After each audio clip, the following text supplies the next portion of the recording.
बिस्मिल्लाहिर्रहमानिर्रहीम। अब डिजीज से भी हम वाला क्वेश्चन करते हैं। देखिए, डिजीज कम्युनिकेबल डिजीज है, डिजीज नॉन कम्युनिकेबल डिजीज है। कम्युनिकेबल डिजीज देखिए सिंपल सिंपल सवाल करते हैं मैं रिस्पायरेटरी सिस्टम की डिजीज पूछते हैं, बुक में डिजीज आगे पीछे है। अब रिस्पायरेटरी सिस्टम की डिजीज वायरल है या बैक्टीरियल है? वायरल में remember measle, mumps, rubella, chicken pox. और बैक्टीरियल में पर्टेसिस, डिप्थेरिया एंड ट्यूबरक्लोसिस। अब मीजल्स में रैश से सवाल आता है कि रैश कान के पीछे से स्टार्ट होगी, बाकी बॉडी पे जाएगी। कॉप्लिक स्पॉट्स डायग्नोस्टिक साइन है इसका। मीजल्स की प्रिवेंशन वैक्सीनेशन है। ईपीए शेड्यूल में 9 मंथ्स की एज में आप देते हैं मीजल्स रुबेला वैक्सीन। देन आप मम्स की बात करें, जिसे उर्दू में कान पेड़े कहते हैं, मुंह के आगे स्वेलिंग हो जाती है, बच्चा आएगा, माँ लेके आएगी, मुंह नहीं खुल रहा जी। अब वो मम्स से प्रोटीन ग्लैंड की स्वेलिंग है। अब मम्स का मसला ये है कि वायरस जो है स्प्रेड कर देते हैं लिम्फ नोड से, और ऑर्काइटिस ओफ्राइटिस इसकी कॉम्प्लिकेशन है, आपको होना चाहिए। रुबेला, रुबेला में दो मसले हैं। रुबेला की ट्रांसमिशन ड्रॉपलेट भी और वर्टिकल भी है। मदर से फीटस में जाती है, कंजेंटल रुबेला सिंड्रोम हो जाता है, जिसमें क्या कानों का मसला, आंखों का मसला, दिल का मसला। अब इसमें रिप्रोडक्टिव एज की फीमेल को हम वैक्सीनेट करना जरूरी है, क्योंकि आगे बच्चों को ना हो जाए। एक बड़ा सवाल है कि एक मदर ने पड़ोस में जाना है, बच्चे को रुबेला है, अपनी एफएससी की बेटी को लेके जाएगी? नो। और रुबेला से हुआ आगे जब प्रेग्नेंट होगी वर्टिकल ट्रांसमिशन हो जाएगी, तो ये आपने एहतियात करनी है। और रुबेला और मीजल्स की वैक्सीनेशन शेड्यूल सेम है। ईपीए शेड्यूल में आप रुबेला की वैक्सीन लगाते हैं। देन आप chicken pox, dew drop appearance, pleomorphism से याद रखें, काकड़ा इसे उर्दू में कहते हैं। अगर डॉर्मेंट हो जाए तो शिंगल्स हो जाता है।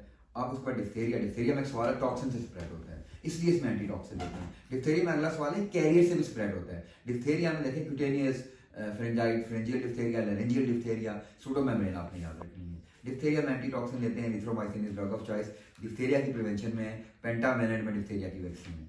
पर्टिसिस छोटे बच्चों को होती है, body develop pertussis, body develop parapertussis. Dry cough, माँ लेके आएगी, बच्चा जी खांसी है, खांसी के दरमियान नीला हुआ, वॉमिटिंग हुई, दैट्स फाइन, दिस इज पर्टिसिस। तो आपने पर्टिसिस में देखें, बच्चा आया, साइन हो, ऑक्सीजन लगाना है, डिहाइड्रेटेड है, फ्लूइड देने हैं, वॉमिटिंग की दवाई देनी है, एंटीबायोटिक देनी है, स्टीम इनहेलेशन करनी है। और पर्टिसिस की वैक्सीन में 6 वीक, 10 वीक, 4 इसका पूछते हैं एपीए शेड्यूल क्या है। 6 वीक है, 10 वीक है, 14 वीक है, 2 ईयर्स है। इसमें देखें पेंटावेलेंट का कंपोनेंट है। ट्यूबरक्लोसिस बहुत जरूरी है। ट्यूबरक्लोसिस में अक्सर हम डॉट्स पूछते हैं, directly observe therapy short course. हम पूछते हैं डॉट्स के कंपोनेंट बताएं।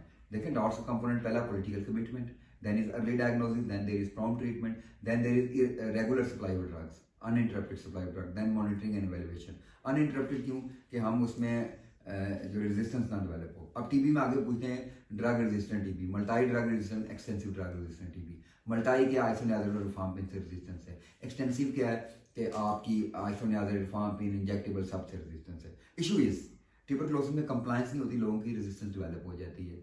आप टीबी को अगला सवाल में पूछते हैं डायग्नोस कैसे करते हैं। देखें बच्चे कहते हैं culture, no, sputum microscopy is the diagnostic test. अब बच्चों में एक्सरे है, बड़ों में स्पुटम माइक्रोस्कोपी है। देन हम आजकल के पीसीआर या जीन एक्सपर्ट टेस्ट वगैरह कर सकते हैं। ये हो गया। आगे हम मूव करें पोलियो। पोलियो देखें, पोलियो वायरल डिजीज। पोलियो जो है, पोलियो का वायरस स्प्रेड करता है। अच्छा, पोलियो का वायरस नर्व्स के थ्रू स्प्रेड करेगा, डिसेंडिंग पैरालिसिस करेगा। पोलियो में आपने चीज़ याद रखनी है, ओपीवी भी है, आईपीवी भी है। हम सवाल करते हैं जी आईपीवी के होते हुए ओपीवी क्यों देते हैं? क्योंकि ओपीवी हार्ड इम्यूनिटी प्रोवाइड करती है। देन हम सवाल करते हैं जी पोलियो जब इरेडिकेट हो जाएगी तो तब हम आईपीवी क्यों देंगे? इसलिए कि OPV itself vaccine derived polio virus करती है 10 लाख में से एक केस में। ये आपने याद रखना है। पोलियो का डब्ल्यूएचओ का एंड गेम स्ट्रेटेजिक प्लान है, उन्होंने कहा स्ट्रेंथन करें पोलियो वैक्सीन को ट्राईवेलेंट से बाईवेलेंट पे गए। देन उन्होंने कहा ग्रेजुअली आप आईपीवी ऐड करें। देन जो है सर्टिफिकेशन और होगी कि डब्ल्यूएचओ ने कहा जी पोलियो खत्म होगी। और उसके बाद फिर आप एक याद रखें कि लेगेसी प्लानिंग है। पोलियो फिर पूछते हैं पोलियो खत्म क्यों नहीं हो रही पाकिस्तान से? There are so many reason, there are cultural barrier, social barrier, child की प्रॉब्लम है, इम्यूनोडेफिशिएंसी है, लोग टेररिज्म है, तो ये आपने जनरल काजेज बतानी है। देन हम मलेरिया डेंगू से सवाल जाएंगे, ये 2-3 सवाल ही करते हैं। मलेरिया का वेक्टर जो है ना फीमेल एनोफिलस मॉस्किटो है, बट मलेरिया का काजेटिव एजेंट प्लाज्मोडियम है। डेंगू का वेक्टर एडिस इजिप्टाई है, इसका काजेटिव एजेंट फ्लेविवायरस है। बाकी आप स्केबीज देखें, स्केलिंग होती है, हारिश होती है। रेबिस का शेड्यूल पूछते हैं, देखें रेबिस की वैक्सीन देते हैं 0 डे पे, 3 डे पे, 7 डेज पे, 14 और 21 डेज पे।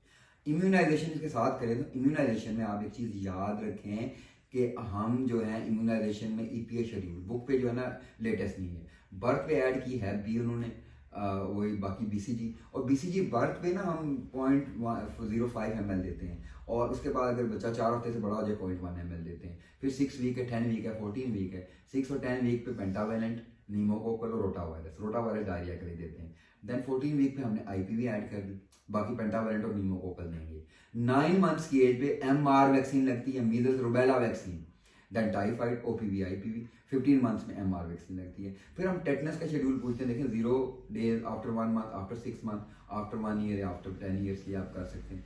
ये इसमें पूछते हैं हर्ड इम्यूनिटी, मैक्सिमम पॉपुलेशन जो है उसको इन्फेक्शन हो जाए या मैक्सिमम पॉपुलेशन की वैक्सीनेशन हो जाए, बाकी को ऑटोमेटिकली इम्यूनिटी मिल जाती है, like in case of polio and measles. Herd immunity, cold chain, vaccine की मैन्युफैक्चरिंग से लेकर लगाने तक ऑप्टिमम टेम्परेचर पे आपने मेंटेन रखना है 2 से 8 डिग्री सेंटीग्रेड तक, that is cold chain. Vaccine वाल मॉनिटर है, वैक्सीन का टेस्ट होता है, इसमें आपने ये याद रखना है। हेपेटाइटिस का शेड्यूल पूछते हैं 0 days, 1 month and after 6 months. तो ये सवाल आपने याद रखना है। Thank you.